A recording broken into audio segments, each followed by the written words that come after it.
तर मागच्या वेळी आपण 52वा श्लोक दुसऱ्या अध्यायाचा पाहिला, आता 53वा. श्रुती विप्रतिपन्ना ते यदा स्थास्यति निश्चला समाधावचला बुद्धी तदा योगमवाप्स्यसि. म्हणजे वेगवेगळ्या प्रकारचे शास्त्र जे आहेत, षटशास्त्र आपण ऐकतो, त्यांनी काही आस्तिक शास्त्र आहेत, काही नास्तिक शास्त्र आहेत. आस्तिक शास्त्र म्हणजे जी वेदांना प्रमाण मानून त्याचा अर्थ लावणारी, त्यातही भेद आहेत, मतभिन्नता आहे. काही कर्म मार्गाने स्वर्गादी मिळवणं हा पुरुषार्थ मानून त्याच्यावर फोकस करतात जेमिनीचे. आणि जे मूळ जे वेदांचं सार आहे, जे आचार्यांनी ब्रह्मसूत्र भाष्यात सांगितले, तो खरा उपनिषदांचा अर्थ, तो एक अर्थ आहे. असे वेगवेगळ्या प्रकारचे अर्थ जे तू ऐकलेले आहेस आतापर्यंत, आणि त्याच्यामुळे तुझी मती जी विचलित झालेली आहे, ती बुद्धी जेव्हा परमात्म्यात स्थित होईल अचलपणे. अचल म्हणजे एकदा परमात्म्यात बुद्धी लागली, परत कुठल्या तरी सांसारिक विषयात लागली असं नाही. अचल म्हणजे जे प्रल्हादांनी भगवंतांकडे मागितलेलं आहे. जेव्हा नरसिंहांनी हिरण्यकशिपूचा वध केला आणि ते म्हणाले, प्रल्हादा तुला काय पाहिजे? तर पहिल्यांदा तर ते म्हणाले मला काहीच नकोय. तरी ते म्हणाले नाही, माझ्यासाठी तरी तू माग. तर पहिली प्रार्थना त्यांनी केली आहे की माझे जे पिताजी आहेत त्यांनी आपला दोष केला, ते त्याच्या द्वेष केला तो त्यांच्या अज्ञानाने, तर त्यांना तुम्ही क्षमा करा. आणि तरीही अजून ते तर झालं. आणि मग भगवंतांनी विचारल्यावर म्हणाले की माझ्या मनात कोणतीही इच्छा उत्पन्न होऊ नये, कोणताही संकल्प उत्पन्न होऊ नये, हे त्यांनी मागितलं. आणि ते का? तर भगवंताची अप्रतिहत भक्ती. अनन्य आणि अप्रतिहत. म्हणजे अनन्य म्हणजे भगवंताशिवाय, त्या परमात्म्याशिवाय कोणाचीही नाही भक्ती, फक्त त्याचीच भक्ती. आणि ती अप्रतिहत म्हणजे, प्रतिहत म्हणजे, हत म्हणजे ज्याला एंड आहे अशी, तर अप्रतिहत म्हणजे न थांबणारी. म्हणजे ती सर्व काळी ती भक्ती आहे अशी ती पाहिजे. तशी ती अचल आहे, म्हणजे ती हटत नाही परमेश्वरापासून. आणि ती तशी जेव्हा बुद्धी होईल, तशी जेव्हा बुद्धी परमेश्वराच्या ठिकाणी, म्हणजे थोडक्यात इथे माझ्या ठिकाणी असं भगवंतांना सांगायचंय, त्याच्याशी तुझा योग म्हणजे नित्य संयोग होईल. म्हणजे त्या सच्चिदानंद परमात्म्याचा जो आनंदाचा अनुभव आहे तो तुला प्राप्त होईल. आता या 2-3 श्लोकात पहिल्यांदा तर 52व्या श्लोकात सांगितलं की तू मोहरूपी चिखलाच्या बाहेर आलास की तू ऐकशील. मोहरूपी चिखलाच्या बाहेर आल्यावर पण परमात्म्याविषयी वेगवेगळं जे ऐकलेलं आहे त्याच्यात पण कन्फ्युजन होऊ शकतं. म्हणून मग त्याच्यातनं कसं बाहेर पडायचं? तर परम तत्वाकडे, परमात्म्याशी त्या प्रती निश्चल अशी बुद्धी त्यात अचलपणे स्थिर राहील, तेव्हा तुला माझी प्राप्ती होईल. आता एवढं सगळं झाल्यानंतर आता अर्जुनाचा जो पवित्र आहे तो पूर्णपणे आता वेगळा बदललेला आहे. आतापर्यंत त्याचं जे विचार करण्याची पद्धती आणि त्याच्यात सगळे जे मोहजनित विचार आहेत, आता ते विचार बाजूला गेलेत. आणि आता तो अशा एका स्थितीत किंवा एका स्तरावर, एका लेवलला आलेला आहे की तिथे आता त्याला ती मोह दूर झाल्यामुळे आता त्याचं जे मन आहे ते नवीन काहीतरी आत घ्यायला उत्सुक झालेलं आहे. आणि आता हा अर्जुन प्रश्न विचारतोय, त्याच्यात कुठे युद्धात काय किंवा मारलं काय किंवा गेलं काय हे काहीच नाहीये. आता अर्जुनाचा प्रश्न त्याची स्थिती दाखवतोय की तो त्या मोहातनं बाहेर आलेला आहे. 54वा श्लोक आहे हा. आणि हा 54वा श्लोक, 55वा आणि 56वा हेही खूप फेमस प्रचलित श्लोक आहेत. 56वा तर खूपच वापरला जातो सगळीकडे. तर 54वा श्लोक आता आपण घेऊया. स्थित प्रज्ञस्य का भाषा समाधिस्तस्य केशव स्थितदिः किं प्रभाषेत किमासीत व्रजेत किम. म्हणजे आता भगवंतानी त्याला एका अशा स्थितीची जाणीव करून दिली आहे की तिथे सुखदुःखाचं द्वंद्व नाहीये. तिथे परमात्म्याशी एकरूपता आहे. तिथे एक पूर्ण आनंदाची स्थिती आहे. आणि साहजिकच जेव्हा आपल्याकडे जी स्थिती नाही आणि एका टोकाला पोचलेलो आहोत आपण असं जे अर्जुनाला वाटते, तर त्याच्या विरुद्ध जी आनंदरूप स्थिती आहे आणि कशानेही विचलित न होणारी स्थिती जी आहे, त्या स्थितीबद्दल कळल्यावर ती स्थिती प्राप्त झाल्याची लक्षणं काय हे तो भगवंतांना विचारतोय. म्हणजे काय, स्थितप्रज्ञ जो आहे, स्थित आणि प्रज्ञ त्याचा अर्थ ज्याची प्रज्ञा स्थित आहे. कशात स्थित आहे? तर ती प्रज्ञा परमेश्वरात स्थित आहे. असं झाल्यावर बाकी त्याला सुखदुःख सम होतं, हे होतं, ही त्याची लक्षणरूप राहतात. म्हणजे ज्ञानाचा जो मार्ग आहे किंवा साधना आहे तीच ज्ञानाची लक्षणं होतात. तर म्हणून अर्जुन विचारतोय की तो जो स्थितप्रज्ञ किंवा स्थितधी जो आहे, तर त्याची भाषा कशी आहे, तो बोलतो कसा? जो समाधीत कायमचा आहे, समाधिस्थ स केशवा. म्हणजे तो वरकरणी वाटेल समाधिस्थ आहे, मग तो बोलेल कसा? पण त्याची स्थितप्रज्ञता अशी आहे की डोळे उघडे ठेवले, नाही ठेवले, वाचा चालू आहे, बोलणं चालू आहे, नाही चालू आहे, सगळ्या ह्याच्यात जर तो स्थिर आहे, सगळ्या द्वंद्वात शरीराच्या, म्हणजे काही तो नुसता डोळे मिटून बसलेला नाहीये. जागृतावस्थेतच ही त्याची समाधान स्थिती आहे. म्हणजे एक प्रकारची ती समाधी अवस्था, ईश्वराशी त्याचा योग जुळलेलाच आहे. तर तो कसा आहे, बोलतो कसा? तो किम प्रभाषेत, म्हणजे त्याचं बोलण्याची पद्धत कशी कशी आहे? तो बसतो कसा? व्रजेत किम, तो चालतो कसा? म्हणजे थोडक्यात त्याच्या त्याची जी क्युरिओसिटी आहे ही जाणून घ्यायची की तो जो सत्पुरुष आहे त्याची लक्षणं कशी आहेत. मग भगवान सांगतात, श्री भगवानुवाच प्रजहाति यदा कामान् सर्वान् पार्थमनोगतान् आत्मन्येवात्मनतुष्टस्थितप्रज्ञस्तदोच्यते. प्रजाती यदा कामान सर्वान पार्थ मनोगतान, म्हणजे या या पुरुषाच्या किंवा कोणत्याही पुरुषाच्या मनातल्या सगळ्या कामना गेल्यावरच ही स्थितप्रज्ञ अवस्था येते. जसं प्रल्हादानी मागितलं, आपण मागच्या श्लोकाचा विचार करताना बघितलं की प्रजाहाती, जहाती म्हणजे नाश करून टाकतो. प्रजाहाती म्हणजे स्वतःहून. तिथे एक आपण प्र हा शब्द इंग्लिशमध्ये प्रो, जसं ऍक्टिव्ह प्रोऍक्टिव्ह, तसं प्र म्हणजे स्वतःहून, स्वतः काही स्वतःच्या एका वृत्तीने स्वतःहून तो हे गोष्ट करतो. तसं तो प्रजाहाती यदा कामान, म्हणजे सर्वान, सगळी काम मनातला, कामना सगळ्या मनातल्या, मनाच्या आत घुसलेल्या, मनातल्या म्हणजे मनोगतान, त्या ओरिजिनल मनाचा तो स्वभाव नाहीये. जसं समर्थ म्हणतात, मना सज्जना भक्ती पंथेची जावे. सज्जना म्हणजे सत्स्वरूपाशी ज्याचा संबंध आहे तो सज्जन. तर ह्या कामना ज्या आहेत ते मनाचं मूळ स्वरूप नाहीये, ते घुसलेल्या आहेत. त्या मनोगतान ज्या कामना आहेत त्या सर्व कामना तो पुसून टाकतो. आणि आत्मन्येव आत्मनतुष्टा, म्हणजे स्वतः एकतर तो मी आत्मा आहे यापर्यंत गेला आणि त्या आत्मस्वरूपातच, आत्मस्वरूपानेच तो तुष्ट राहतो.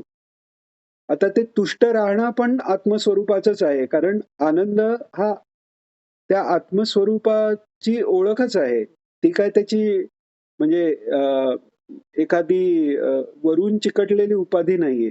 तो स्वतः आनंद स्वरूप आहे आणि तिथेच तो त्या स्वतःच्याच म्हणजे आत्मानंदात तो कायम राहतो. याला असा तो स्थितप्रज्ञ असतो. याला स्थितप्रज्ञ म्हणून म्हणतात, हे भगवान सांगतात.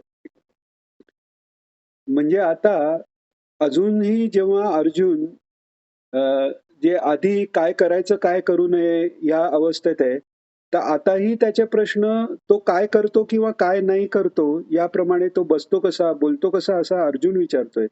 आणि भगवान त्याला त्याच्याही आतल्या त्या स्थितीपर्यंत नेतायत. म्हणून तो असं सांगत नाही की हा तो असा आपल्यासारखाच चालतो बसतो असं नाही. तो जे विशेष त्याची जी आतली वृत्ती आहे ती भगवान सांगतायत की तो स्वतःच स्वतःच्या आत्मानंदात संतुष्ट होऊन राहतो. तो स्थितप्रज्ञ आहे. आणि तो स्वतःच्या आनंदात जेव्हा मग्न होतो, त्यामुळे बाहेरच्या दुःखाचा किंवा सुखाचा या कशाचा ही परिणाम त्याच्या मनावर होत नाही. त्यांनी कोणत्याही लहरी त्याच्या मनात उत्पन्न होत नाही. म्हणून आत्मने आ- आत्मन्येवात्मना तुष्टा असं झाल्यावर काय होतं? आपसुकच दुःखेष्वनुद्विग्नमनाः सुखेषु विगतस्पृहः वीतरागभयक्रोधस्थितधीर्मुनी उच्यते. आता म्हणून स्वतःच्या आनंदात तुष्ट असल्यावर त्याला बाहेर काय मान झाला, अपमान झाला, जय पराजय जे काही श्लोक आधी जो लाभालाभो जया जयो याचा त्याला काही संबंधच येत नाही, कारण तो आतल्या आत स्वतः तुष्ट आहे. म्हणून त्यामुळे दुःख जरी आलं वरकरडी तरी त्याचं मन अनुद्विग्न होत नाही. सुख आलं तरी त्याच्यात तो अडकून बसून हे अजून पाहिजे असं त्याला वाटत नाही. कारण सुखाने आनंद मिळतो म्हणून सुख पाहिजे असतं. इथे तर आतल्या आत सुख-दुःख असो नसो त्याला आनंद मिळतोच आहे. मग तो त्या सुखामुळे त्याला काय लोभ होणार? असा तो आत्मा आहे. आत्मस्वरूपात स्थित आहे. आणि म्हणून वीतराग भय क्रोध स्थित मुनी उच्चते. म्हणजे सुख-दुःखाच्या ठिकाणी जसं तो दुःखाच्या ठिकाणी अनुद्विग्न राहतोय, सुखाच्या ठिकाणी विगत स्पृहा म्हणजे त्याची काही इच्छा न करता राहतोय. तसंच वीतराग भय क्रोध म्हणजे त्याच्या मनातलं भय क्रोध आणि राग म्हणजे प्रेम, अनुराग आपण त्याची एक हायर लेवल म्हणतो. तर ठराविक कोणत्या विषयाचं प्रेम आणि दुसऱ्याबद्दल नाही किंवा एका कशाचं भय वाटतंय किंवा क्रोध वाटतोय असं त्याच्यात काहीच नाही, ते नाहीसे होतं. कारण जेव्हा सच्चिदानंद स्वरूपाचा अनुभव घेतला की कसं आहे की भय वाटायला ज्याला आपण घाबरतो अशी दुसरी गोष्ट असली तर आपण घाबरणार. तर दुसरं काही नाही, सर्वत्र एकच सच्चिदानंद आहे हा त्या स्थितधीला अनुभव असल्यामुळे भय गेला. आणि दुसरं काही मनाविरुद्ध करतो तेव्हा क्रोध येतो. आपल्या मनाविरुद्ध झालं तर क्रोध होतं. इथे एक तर दुसरा नाही, आपल्या स्वतःच्या आत सच्चिदानंद रूपाच्या आत पण कधी मनासारखं झालं, मनाच्या वाईट झालं असं काही कधी होत नाही. ते एकसंग सत म्हणजे सर्व काला बाधित निरवयव, ज्याच्यात स्वगत भेद नाही. म्हणजे मी एक हा दुसरा वेगळ्या प्रकारचा असं काहीच नाही. माझ्या हातले हातपाय असे सावयव भेदही काही नाही. असं एकसंध आत्मस्वरूपाचा जाणीव झाल्यावर क्रोध तरी कशाला येणार? त्यामुळे क्रोधही नाही, भयही नाही, प्रीतीही नाही. अशी ज्याची बुद्धी स्थिर आत्मस्वरूपात असते त्याला स्थितधी किंवा मुनी असं म्हटलं जातं. इथपर्यंत कोणाला काही विचारायचं आहे का? घेऊ पुढचा? ओके. आता पुढे 57वा श्लोक आहे. यः सर्वत्रानभिस्नेहेस्तत्प्राप्य शुभाशुभं नाभिनन्दन्ति न त्वेष्टि तस्य प्रज्ञा प्रतिष्ठिता. अजूनही ते लक्षणं सांगतायत त्याची की कोणाची प्रज्ञा ज्ञा म्हणजे जाणण्याची जी जी जे इन्स्ट्रुमेंट आपल्याकडे आहे बुद्धी, त्याला प्रज्ञा म्हणतात. बुद्धीचा जो भाग जो जाणून घेतो, बुद्धीचा एक भाग असतो ते जाणलेलं लक्षात ठेवतो, त्याला चित्त असं आपण म्हणतो. आणि म्हणजे अंतःकरणाचा एक भाग आणि अंतःकरणाचा जो भाग जाणून घेतो ती बुद्धी, त्याला प्रज्ञा असं म्हणतो. प्रतिष्ठिता म्हणजे विशेष रूपाने त्या ठिकाणी तो प्रतिष्ठित आहे. कशात? तर आत्मस्वरूपात, त्या आनंदात. तर म्हणजे काय झालं, जो पुरुष सर्व बाबतीत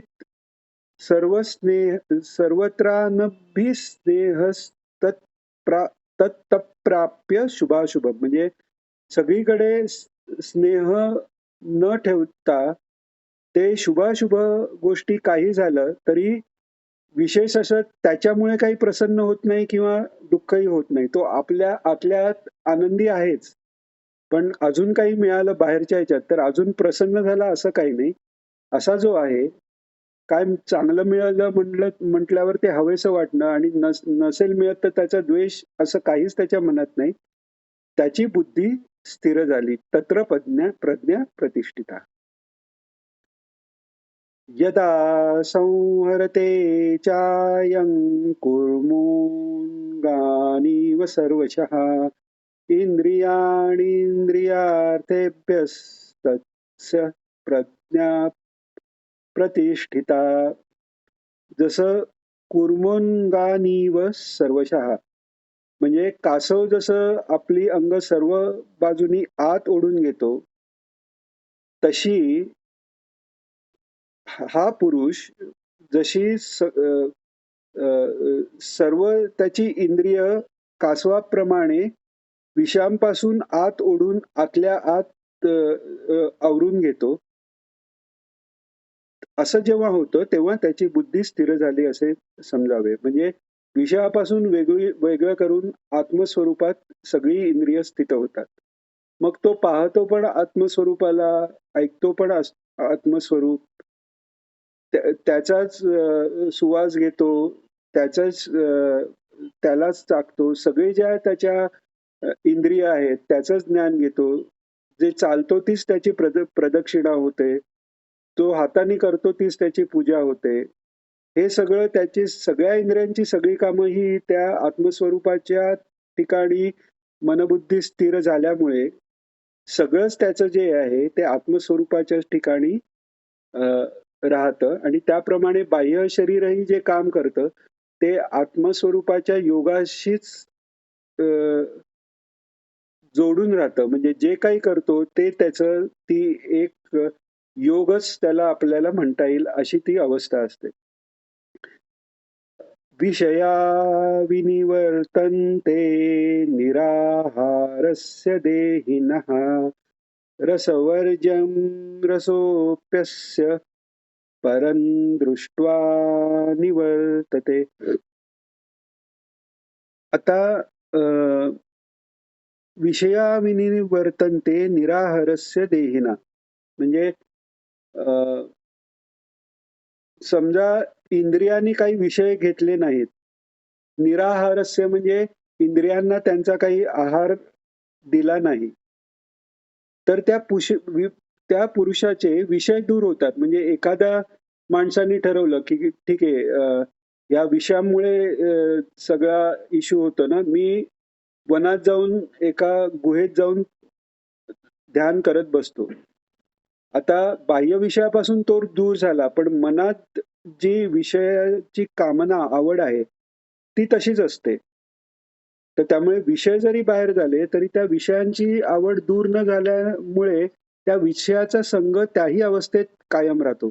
म्हणून पुढे एका ह्याच्यात भगवंतांनी सांगितलंय की बाह्य त्याग करून जरी मनाने विषयाचं स्मरण केलं तर मिथ्याचारच तदोच्यते, असं भगवान त्या श्लोकात म्हणणार आहेत पुढे. तर तसा विषयाची अवस्था, विषयाचा संग न सोडता जो असतो तसा हा स्थितप्रज्ञ नाही. हा स्थितप्रज्ञ असा आहे की विषय आजूबाजूला असून वरकरणी तो विषय भोग घेतोय असं भासलं तरी त्याचा विषयाशी काही संबंध राहत नाही, कारण त्याची त्या विषयांशी आसक्ती नसते आणि ती आसक्ती त्याची त्या परमात्मा स्वरूपाच्या आनंद स्वरूपाच्या प्राप्तीमुळे केव्हाच गेलेली असते. जसं जर आपल्याला 1 पैसाची नाणं आहे, पण कोट्यावधी रुपये मिळाले, तर ते 1 पैसा असला काय नसला काय त्याची किंमत काहीच नसते. आणि इथे विषयांना तर 1 पैशाचीही किंमत नाहीये हे तेव्हा जाणवतं. त्यामुळे त्याची आसक्ती ती पूर्ण नाहीशी झालेली असते. यततो यपि कौन्तेय पुरुषस्य विपश्चितः इंद्रियाणि प्रमाथीनि हरन्ति प्रसभं मनः. आता ते पुन्हा हे म्हणतायत. आपण बऱ्याच वेळा हे बघतो की आपण एखाद्याशी बोलतोय, एखादी गोष्ट सांगतोय, तर ते सांगत असताना त्याचं लक्षही त्या गोष्टीकडे राहिलं पाहिजे आणि एखादा नवीन मुद्दा सांगताना आपण त्या समोरच्या व्यक्तीचं नाव घेऊन, आता हे बघ हं, अमुक-अमुक मी तुला आता हे पण सांगतोय. असं हे करून आपण पुन्हा ते त्याचं चित्त किंवा कॉन्सन्ट्रेशन किंवा जो एक त्याचं लक्ष जे आहे ते पुन्हा पूर्णपणे आपल्याकडे घेतो. कारण अर्जुन आता ज्या ज्या गोष्टी ऐकतोय ते कुठेतरी मनात पण त्याचा विचार करतोय. तर ते मनात विचार करताना आपल्या बोलण्याकडे लक्षही राहणं आवश्यक आहे. त्यामुळे ही संबोधनं मध्ये-मध्ये भगवान घेतायत, की यततो यपि कौन्तेय. कौन्तेय हे अर्जुनाला ते हाक मारतायत. पुरुषस्य विपश्चिताः इंद्रियाणि प्रमाथीनि हरन्ति प्रसभं मनः. भगवान म्हणतायत, हे अर्जुना, हे कौन्तेया, आसक्ती नाहीशी न झाल्यामुळे ही क्षोभ उत्पन्न करणारी इंद्रिये. आता क्षोभ कशात उत्पन्न होतं? तर मनात. पण ती उत्पन्न कोण करतायत? ती इंद्रिये. आता ती इंद्रिये किती क्षोभ उत्पन्न करू शकतात, की एखादा बाकीच्या वेळी बुद्धिमान मनुष्य आहे, म्हणजे त्यांनी शास्त्राचा विचार केलाय, चांगलं काय वाईट काय त्याला सगळं समजतंय, दुसऱ्याला सांगूही शकतोय. पण तरी असाही असला तरी त्याचं भगवंताकडे जर लक्ष नसेल, त्या आत्मस्वरूपाकडे तो स्थित झालेला नसेल, स्थितप्रज्ञ नसेल, तर अशाही पुरुषाची चित्त ही इंद्रिये विषयाकडे ओढून नेतात आणि त्याच्या शांत मनात क्षोभ उत्पन्न करू शकतात. म्हणून तसं होऊ नये म्हणून काय करावं किंवा काय करायला लागतं आणि हा स्थितप्रज्ञ पुरुष स्थितप्रज्ञता प्राप्त करण्यासाठी काय करतो हे त्याला सांगतायत आता. तानि सर्वाणि संयम्य युक्त आसीत मत्परः वशे हि यस्य इंद्रियाणि तस्य प्रज्ञा प्रतिष्ठितः. म्हणून काय सांगितलंय? म्हणून साधकांनी या सर्व इंद्रियांना ताब्यात ठेवून चित्त स्थिर करून आणि मनाला माझाच आधार देऊन, म्हणजे आपण 12व्या अध्यायात बघितलं, मय्येव मन आधत्स्व, म्हणजे माझ्यातच मनाचा आधार ठेव, म्हणजे माझ्या आधारानेच मन ठेव, म्हणजे माझ्यावरच माझ्यातच मन गुंतव. तर तसं इकडे युक्त आसीत मत्परा, माझ्यात युक्त जर मन ठेवलं तर ही इंद्रियही ताब्यात येतात आणि अशी ज्याची इंद्रिय ताब्यात येतो तस्य प्रज्ञा प्रतिष्ठिता, म्हणजे त्याची प्रज्ञा प्रतिष्ठित, म्हणजे त्या आत्मरूपात विशेष करून स्थित होते, तो स्थितप्रज्ञ होतो. याचं एक उदाहरण आपण भागवतात भगवान विष्णूंचे 10 पेक्षाही जास्त अवतार अजून काही आहेत. तर 24 अवतारांचं थोड्या डिटेलमध्ये वर्णन आहे. तर त्याच्यात वृषभदेव जे म्हणजे जे हे जैन लोक ज्यांना पहिले तीर्थंकर मानतात आणि जो राजा भरत ज्याच्या नावानी देशाला भारत नाव पडलं, त्याचे वडील हे वृषभदेव हे भगवान विष्णूंचे अवतार आहेत. आणि त्यांच्याबद्दल सांगतात, त्यांनी जेव्हा राज्याचा त्याग करून ते बाहेर पडले, तर तो पूर्ण परमहंस संन्यास आहे. त्यांनी सगळं सोडलं, वस्त्रासकट सगळ्याचा त्याग करून ते चाललेले आहेत आणि त्या आत्मानंदात निमग्न असताना त्यांना सिद्धीची प्राप्ती झाली, सगळ्या सिद्धी त्यांच्याकडे आल्या. तर त्या सिद्धींचाही त्यांनी त्याग केला. आता तो त्याग केला हे जेव्हा शुकाचार्य महाराज सांगतायत परीक्षिताला, तर परीक्षित म्हणतोय हे तर म्हणजे सिद्ध अवस्थेला पोचलेले आहेत. मग सिद्धी आल्या काय आणि नाही आल्या काय? ते स्थितप्रज्ञ आहेत ना, मग त्यांना आल्या तर येऊन द्यायच्या, आल्या काय नाही गेल्या काय? तर तेव्हा शुकाचार्य महाराज म्हणतात, जे श्रेष्ठ पुरुष असतात किंवा जे सिद्ध पुरुष असतात, त्यांचं लक्षणच हे आहे, की ते या मनावर कधीही विश्वास ठेवत नाहीत. मनात कधी आसक्ती येऊ शकते याचा भान ठेवून ते त्याच्यावर कधीही विश्वास ठेवत नाहीत. म्हणून त्या सिद्धींच्याही मागे ते लागत नाहीत आणि मिळाल्या तरीही ते त्याचा त्याग करतात. तर तसं आहे. तसं त्यांनी सांगितलेलं आहे, की अ, हा जो पुरुष आहे, तो कायम त्याचं लक्ष इथे आहे, की इंद्रिय ताब्यात आहेत आणि मन ईश्वराकडे लागलेलं आहे. जरी ती त्याची कायम अवस्था असली, तरीही त्याचं तिकडेही ध्यान आहे, की माझं मन कायम ईश्वराकडे आहे की नाही असं आणि त्यामुळेच ते कायम ईश्वराकडे लागलेलं आहे. कारण काय होतं विषयाचं जो चिंतन पुरुष करतो त्याचं काय होतं हे पुढे सांगितलेलं आहे. आणि हेही 62 आणि 63 श्लोक ही खूप फेमस श्लोक आहेत. 62-63 आपण एकत्र श्लोक घेतोय आता. ध्यायतो विषयान् पुंसा संगस्तेषूपजायते संगात् संजायते कामः कामात् क्रोधोऽभिजायते क्रोधात् भवति सम्मोहः सम्मोहात् स्मृतिविभ्रमः स्मृतिभ्रंशात् बुद्धिनाशो बुद्धिनाशात् प्रणश्यति. मगाशी भगवंतांनी स्थितप्रज्ञ अवस्थेत परमोच्च अवस्थेपर्यंत येण्याचा एक क्रम सांगितला. आता ते न करता विषयांना जरा जरी एंटरटेन केलं, थोडं जरी विषयामध्ये अडकलं, तर एक फेल्युअरची चेन कशी तयार होते, जो दुर्गतीचा मार्ग कसा त्या विषयात वेढलेल्या मनुष्याला खाली खाली घेऊन जाऊन शेवटी त्याचा नाश होतो, तेही त्यांनी सांगितले. हे अर्जुनाला अलर्ट करण्यासाठी सांगितले. जसं थोड्या वेळापूर्वी अर्जुन त्या मोहात सापडला आणि तो का मोहात सापडला?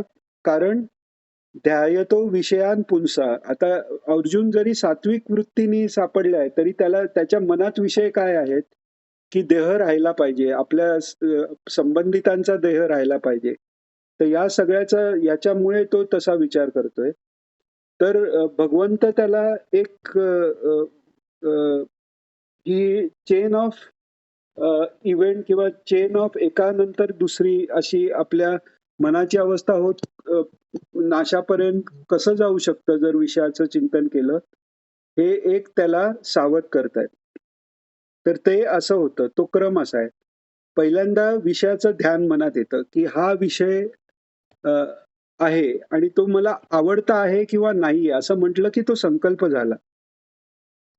म्हणजे एक जे समअवस्था आहे तिथून काहीतरी हल्लं म्हणजे त्रिगुणात आपण आलो आणि मग तो संकल्प सात्विक, राजस, तामस काही असो, पण तो संकल्प एक उत्पन्न झाला किंवा त्याचं मिक्सचर असतं.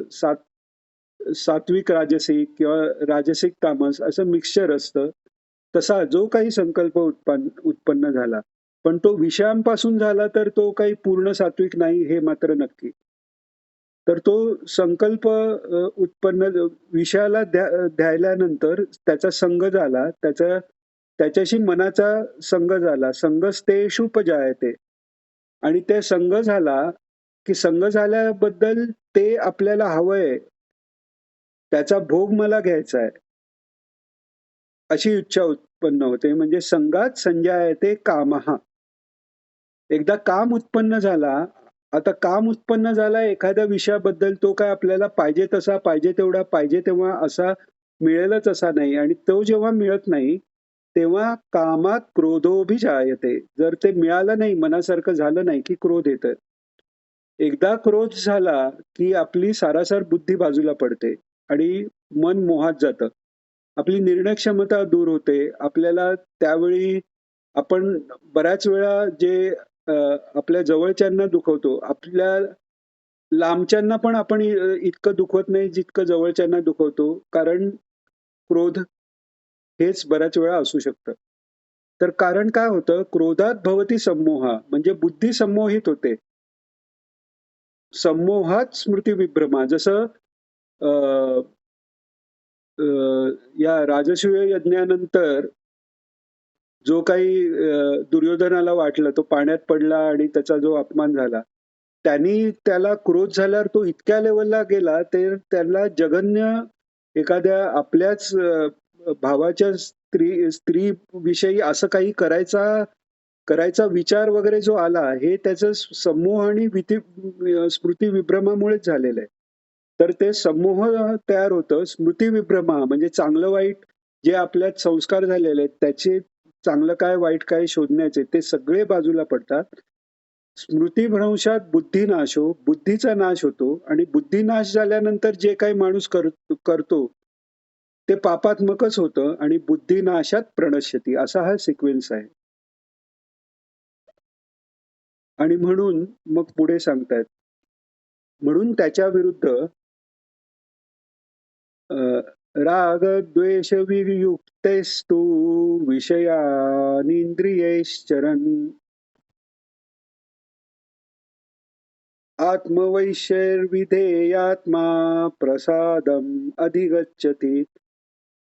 परंतु याच्या विरुद्ध अंतःकरण ताब्यात ठेवलेला जो साधक आहे, त्या साधकाच्या बाबतीत काय होतं की ताब्यात ठेवलेले जे राग द्वेष रहित इंद्रियांनी विषयाचा भोग जेव्हा तो घेतो, म्हणजे रागद्वेष नाहीये, ते भोग जे प्रारब्धाने आले तो भोग तो घेतोय, तो तो खातो, तो पितो, तो चालतो, हे सगळं तो करतो. पण त्याच्यात त्याची इंद्रियांची आसक्ती किंवा संग विषयाचा त्याच्या मनाशी नसल्यामुळे त्या अंतःकरणाची जी स्वाभाविक प्रसन्नता आहे, ती कुठेही हलत नाही आणि त्यामुळे ती प्रसन्नता कायम त्याला मिळते.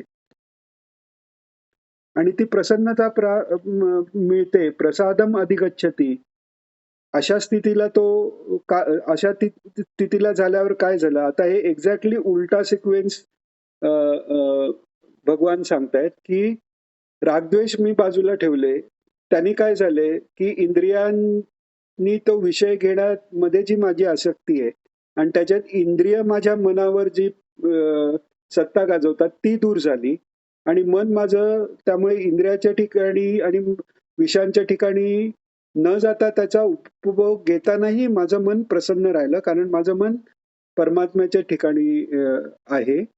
आता प्रसन्न झाल्यावर काय होतं, प्रसादे सर्व दुःखानां हानिरस्योपजायते प्रसन्न चेतसो ह्याशु बुद्धी पर्यवतिष्ठते. अर्थातच अंतःकरण प्रसन्न झाल्यामुळे वर बाहेरून काही सुख दुःख काही असेल, त्याचा काही अनुभवच नसल्यामुळे सगळी दुःख नाहीशी झाली.